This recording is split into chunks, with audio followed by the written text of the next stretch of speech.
নমস্কার, আমি চন্দনা। আমার এই ছোট্ট চ্যানেলে সকলকে জানাই অনেক অনেক ওয়েলকাম।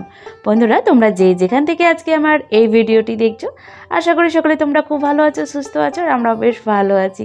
তো ঘুম থেকে উঠে দেখছি মা না বড় বৌদিকে টিপে দিচ্ছে। আসলে বড় বৌদির গলায় ব্যথা, তো সে কারণে। আর মেজো বৌদি এদিকে মাঠ থেকে নিয়ে এলো সজনে পাতা, আর এই যে দাদা বাজার থেকে নিয়ে এসে চিকেন। তো সকাল সকাল রান্না বসিয়ে দিয়েছি, আমি চিকেনটা করব আর মা বাকি বাদ রান্নাটা করবে।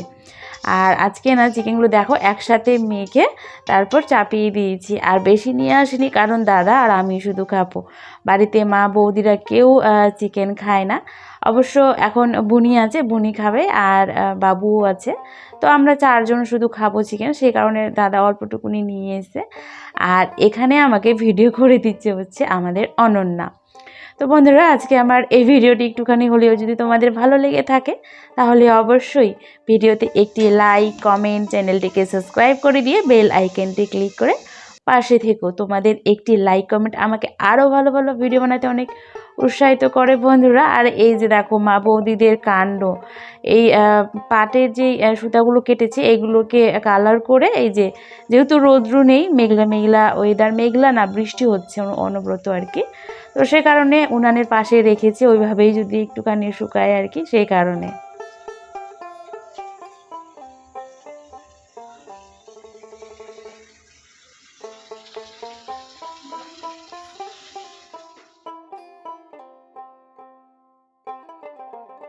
আজকে না একটু একটু করে বাড়িতে আমরা সবাই রান্না করেছি। মেজো বৌদি যেমন ভাত করেছে, তারপর এই যে ডিম সেদ্ধ করে ছুলে রেখেছে, আলুটাও রেডি করে রেখেছে, তারপর শিলনোড়াতে হচ্ছে মশলা বেটেছে। তো বৌদি এই বাকি ভাত কাজটা করেছে, তারপর আমি এই যে চিকেন রান্না করেছি, তারপর ডিমের ঝোলটা অবশ্য আমি করেছিলাম, আর বাকি ভাত রান্না আবার মাও করেছে। তো একটু একটু করে সবাই রান্না করেছি। আর বড় বৌদি এইদিকে স্নান টান করে এই যে ঠাকুর পুজো দিচ্ছে, আর আমি এখন ডিমের ঝোলটা বসিয়েছি।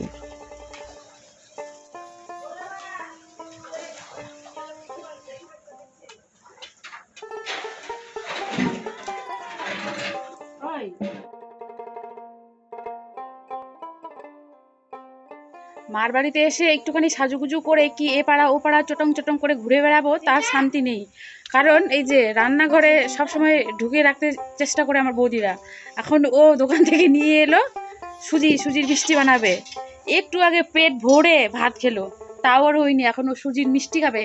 অনেকক্ষণ ধরে প্রায় 1 ঘন্টার মতো ও দেখলো রেসিপি সুজির মিষ্টি কি করে বানায়। তারপর এখন দোকান থেকে চট্ট করে গিয়ে কিনে নিয়ে এসে এখন এই যে রান্না করে হচ্ছে সুজির মিষ্টি বানাবে। আর চিনিতে পিঁপড়ায় ভর্তি। পিঁপড়া না এগুলো রে, কালো গোবরা। কি ভোবরা? কালো ও কালো। আর ধোঁয়া, রান্নাঘরটা 24টা ঘন্টা ধোঁয়া। কিবা গেলে তেনে এলা পুরি গেল তোমার মাকাই ঘুষিয়ে আমের ঠেলে গেলে তেনে আমের আমের ডাল ফাল, তারপর ওই ভুট্টার ইয়েগুলো, ওই জন্যই। আর বৌদিনা সবসময় আমাকে গাল দেয় যে আমি রান্নাঘরটা দেখাই, সে কারণে। কারণ আমাদের না কয়েকদিন পরে একটা চকচকে নতুন রান্নাঘর হবে, তো এখন যেটা আছে সেটাই শেয়ার করব। তাতে কি আছে, ভালো থাক খারাপ থাক তাতে কোনো যায় আসে না। তো বৌদি আমাকে বকা দেয় কি কেন দেখাস আমাদের রান্নাঘরটা এরকম। আমাদের তো একটা রান্নাঘর না, আমাদের অবশ্যই ওইদিকেও রান্নাঘর আছে ভালো। তো আমরা ওখানে রান্নাটা করি না, কারণ না উপরের টিনগুলো নষ্ট হয়ে যায়, সে কারণে এই সাইডে একটা এইভাবে করে আপাতত রাখা হয়েছে। কারণ আমাদের না উপরে ঘর তোলা হবে, ধরা হবে আর কি। তো উপরেও রান্নাঘর হবে। আর ওই যে আমাদের মাটির ওই বাড়িটা এমনি এমনি শুধু শুধু পড়ে থাকে, কারণ ওখানে আমাদের গরু রাখা হয়। তো ওটাকে ভেঙে, দেখা যাচ্ছে না, ওটাকে ভেঙে না নতুন একটা ঘর বানানো হবে ওখানে। আর আমাদের গ্রামে কি হয় বলতো বন্ধুরা, মানে এতটা জায়গা মিলে একটা বাড়ি, মানে এখানে একটা ওখানে একটা এই করে, মানে এতটা জায়গা আমাদের এখানে ঘিরে আছে শুধু শুধু, একদমই বোঝা যাচ্ছে না। তো এবারে না হলে, এবারেই অবশ্য করার কথা ছিল, কিন্তু এবারে মানে সমস্যার জন্য আর কি ধরা হলো না। সামনের বার থেকে হয়তো হবে, তখন নতুন নতুন রান্না, মানে রান্নাঘরটা আর কি, রান্নাঘর আমাদের, তখন আমাদের রান্নাঘর নতুন হবে, তাই না রে? সেটাই কি চাই গো। আমার তো এই রান্নাঘরটাই ভালো লাগে। তারপর ইনকা যা রান্না হবে, উপরে হবে ঝিকঝাক রান্নাঘর, চারটে খাবো, সেটাই তো। উপরেও রান্নাঘর হবে, নিচেও একটা রান্নাঘর থাকবে ওই সাইডে। দাদারও কি করছে করতো, উটো ঘর ভাঙিয়ে দিবে। হ্যাঁ, আগুমা একবার বলে রান্নাঘর খুলবে আর একটু বড় ঘর খুলবে। আর গুরু লোক না থাকবে সিংহ গুছাবলি মাই ঘর খুলবে হাসি বেড়াবি বললা। ওই পোল্ট্রি ফার্মটা কিন্তু তোমার রান্নাঘর কেউ যে করে গোয়াল করবে নাহলে। ছুবে অত অত দূর রান্নাঘরটা। না না না না না না না না। মই জানো নি, মই ভুলে গেলো মই রসি কোন থেকে বানাই, মই সেই যুগে আমি বানিয়ে আও কি দোকান বা দাও ইয়ে টানো। আমার মোবাইলটা কোথায় রাখলি?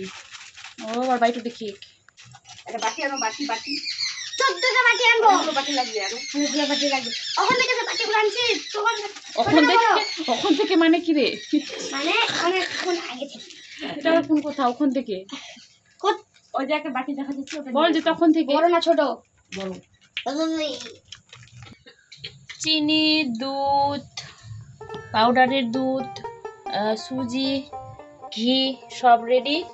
এদিকে কড়াইও রেডি। আর এখানে কিছু রান্না করতে যেহেতু কতটা যে কষ্টকর এই মাটির উনানে, তাও খাবে সুজি মিষ্টি। তুই তো আলামপুর থেকে কিনে আনি খাওয়া পারিস, দরকার কি এলা বানাবার না? রে বাড়ি বানাবো সবসময় কিনা কিনা। কি এলাম আজকে দুধের চা করবো কি?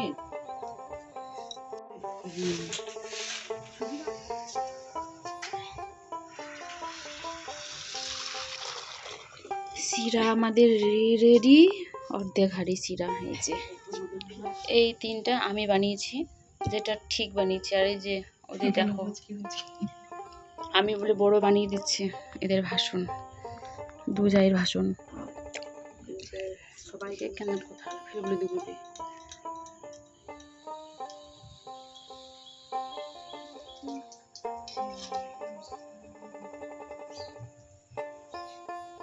আমাদের বাড়ির বড় সদস্য এই যে ঘুম থেকে উঠে দেখছে যে চাচি মিষ্টি বানাচ্ছে।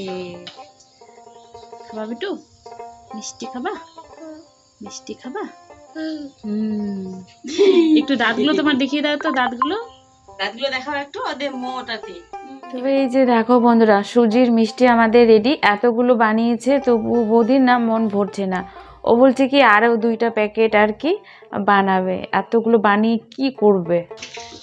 সব মিষ্টি বানাই মা দেখে গে এতটি বানাল কি আরো বানবা সের গে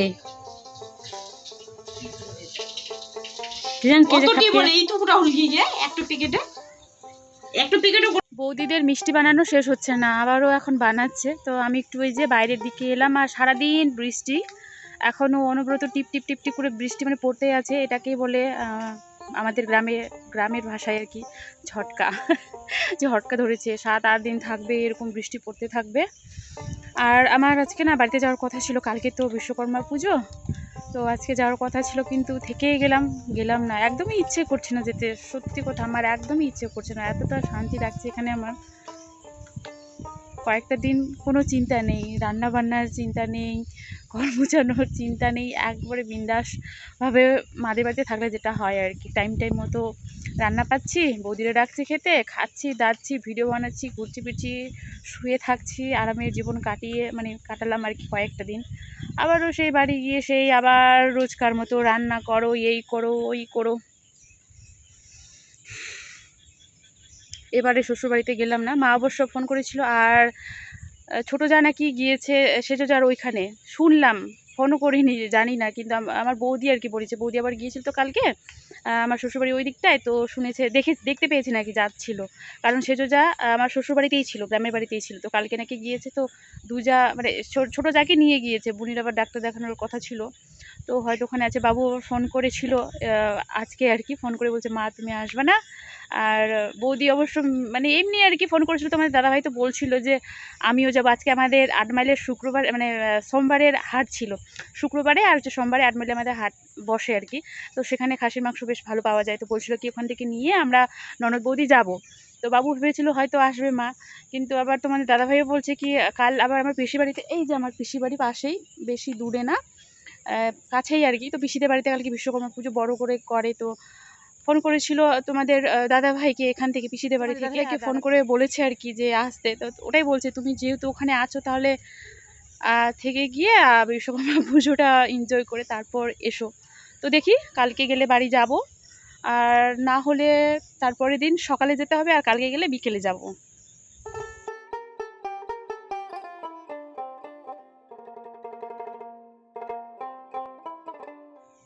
এত সুন্দর লাগে এই জায়গাটাতে এলে না, মন ভরে যায়। কিন্তু এখন এ সময়টা থাকাটা একেবারে এখানে অসম্ভবকর, কারণ প্রচুর মশা আর বৃষ্টি পড়ছে, সে কারণে একটুখানি জঙ্গল হয়ে যায় গ্রামের এই সাইডগুলো এখন। যেমন এই যে দেখো আমার পেছনে সব দিকেই ঘাস জঙ্গল, আর এই জায়গাটাতেও আরও ভীষণ জঙ্গল, এই যে দেখো। তবুও আমার বেশ ভালো লাগছে এখানে দাঁড়িয়ে থাকছি, আর চারিদিকে এই যে সবুজ দেখছি, সবুজ দেখছি আর কি। তো আমার তো বেশ ভালো লাগছে। আর মাদের এখানে না ঘোরার সেরকম জায়গা নেই যে একটুখানি বিকেলে সাজুগুজু করে ভালো একটা জায়গায় আর কি গিয়ে থাকবো, এরকম নিয়ে। আর ভেতর সাইড তো আমার শ্বশুরবাড়ি, তবুও একটু রাস্তার ওই সাইডটাতে মন খারাপ হলে বা একটুখানি ঘোরার ইচ্ছা হলে তাও একটুখানি আসলে আমাদের আদিনা এখান থেকে গেলেও কাছে অবশ্য, কিন্তু তবু আর কি এই সাইডটা ভেতরে, আর রাস্তাঘাটও প্রচুর খারাপ আর কি। আমার শ্বশুরবাড়ি ওখানকে, আর আমার শ্বশুরবাড়ি ওই জায়গাটা কিন্তু তোমার রাস্তাঘাটের ব্যবস্থাটা ভালো আছে। একটা ভাবছি বাস করতে হবে, বাস স্ট্যান্ড, এভাবে করে সুন্দরভাবে ভিডিও বানানো যাবে। কিন্তু আমি বাড়িতে এলে না স্ট্যান্ডটা নিয়ে আসি না, এটাই সমস্যা। কারণ ব্যাগের মধ্যে আমাকে আর নিয়ে আসতে ইচ্ছে করে না ওই সব জিনিসপত্র, সে কারণে ওখানেই আমার। আর এখানে তো অতটা লাগে না, কারণ আমি বেশিরভাগ ভিডিওটা আমি ফোনটা ধরে থাকি। আর বাড়িতে আমার খুব প্রয়োজন, কারণ বাড়িতে কেউ থাকে না, সেই স্ট্যান্ড দিয়েই আমাকে ভিডিও শ্যুট করতে হয়। এই যে দেখো বাড়িতে এসে দেখছি আবারও মা না এই যে পাটগুলোকে নিয়ে বসছে, সুতা কাটছে, সুতা বলতে পাইন কাটছে আর কি। আর আজকে আমার ফোনটা প্রচুর হ্যাং করছে, তোমরা দেখেই অবশ্য বুঝতে পারছো। আমি কথা বলছি একটা সময় আর ভয়েস যাচ্ছে আমার একটা সময়, এরকম হচ্ছে প্রবলেম, জানি না কেন হয়েছে। তো সন্ধ্যাবেলা এখানে এই যে বড় বৌদি চা করে তারপর বনি নিয়ে এলো, এখন চা খাচ্ছি। তো বন্ধুরা তাহলে ভিডিওটি আজকের মতো এখানেই শেষ করব, আবারও একটি নতুন ভিডিও নিয়ে আসবো। ততক্ষণের জন্য সকলে তোমরা খুব ভালো থেকো, সুস্থ থেকো, আর অল টাইম হ্যাপি থেকো। তো বাবাই অল, দেখা হচ্ছে পরের ভিডিওতে।